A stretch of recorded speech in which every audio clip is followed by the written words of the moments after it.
കേരള സർവകലാശാല വിദ്യാർത്ഥി യൂണിയൻ തെരഞ്ഞെടുപ്പിൽ എസ്.എഫ്.ഐക്ക് ഉജ്ജ്വല വിജയം. തെരഞ്ഞെടുപ്പിൽ 7 സീറ്റിലും എസ്.എഫ്.ഐ വിജയിച്ചു. പെരും നുണകൾക്കെതിരെ സമരമാവുക എന്ന മുദ്രാവാക്യം ഉയർത്തിയാണ് തെരഞ്ഞെടുപ്പ് നേരിട്ടത്. സുലേഖ ചേരുന്നു.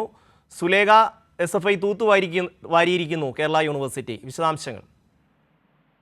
തീർച്ചയായിട്ടും ഷെമി, കേരള സർവകലാശാല വിദ്യാർത്ഥി യൂണിയൻ തെരഞ്ഞെടുപ്പിൽ എസ്.എഫ്.ഐക്ക് ഉജ്ജ്വല വിജയമാണ് നേടാൻ കഴിഞ്ഞത്. സർവകലാശാല വിദ്യാർത്ഥി യൂണിയനിലേക്ക് നടന്ന തെരഞ്ഞെടുപ്പിൽ 7 സീറ്റിലും എസ്.എഫ്.ഐ വിജയിച്ചു.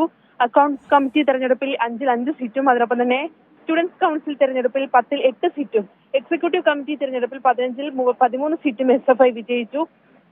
ഈ തെരഞ്ഞെടുപ്പ് നടത്തിയത് പെരുന്നുണകൾക്കെതിരെ സമരമാവുക എന്ന മുദ്രാവാക്യമായാണ് എസ്.എഫ്.ഐ ഈ തെരഞ്ഞെടുപ്പിനെ നേരിട്ടത്.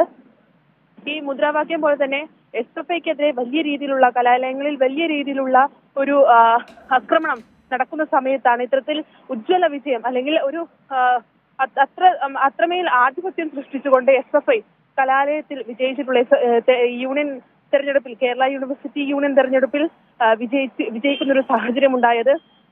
അതിനൊപ്പം തന്നെ കേരള സർവകലാശാല യൂണിയന്റെ ചരിത്രത്തിൽ ആദ്യമായാണ് വിദ്യാർത്ഥി യൂണിയന്റെ ഭാരവാഹിത്വത്തിലേക്ക് മുഴുവൻ പെൺകുട്ടികളെയും എസ്.എഫ്.ഐ മത്സരിപ്പിച്ച് വിജയിപ്പിച്ച ഒരു ചരിത്രമുണ്ടായത്. ഈ യൂണിവേഴ്സിറ്റി യൂണിയന്റെ യൂണിയൻ പാനൽ, അത് വിദ്യാർത്ഥി യൂണിയൻ പാനൽ അത് മുഴുവൻ വിദ്യാർത്ഥിനികളായിരിക്കും എന്നുള്ളത് ഇപ്രാവശ്യത്തെ ഒരു പ്രത്യേകതയാണ്. അതൊരു ചരിത്രം കൂടിയാണ്. സർവകലാശാല യൂണിയൻ ചെയർപേഴ്സണായി കൊല്ലം SN കോളേജിലെ സുമി എസ്, അതോടൊപ്പം തന്നെ ജനറൽ സെക്രട്ടറിയായി തിരുവനന്തപുരം വഴുതക്കാട് ഗവൺമെന്റ് വനിതാ കോളേജിലെ അമിത ബാബു, വൈസ് ചെയർപേഴ്സണായി തിരുവനന്തപുരം യൂണിവേഴ്സിറ്റി കോളേജിലെ അഫ്സൽന എന്നിവരാണ് തെരഞ്ഞെടുത്തിട്ടുള്ളത്. അത്തരത്തിൽ എല്ലാ രീതിയിലും മാധ്യമങ്ങളടക്കം വലിയ രീതിയിലുള്ള വാർത്തകൾ നൽകി പ്രതിസന്ധിയിലാകുന്ന കാലഘട്ടത്തിലാണ് എസ്.എഫ്.ഐ ഇത്തരത്തിൽ ചരിത്ര വിജയം നേടുന്ന ഒരു സാഹചര്യം ഉണ്ടായിട്ടുള്ളത്.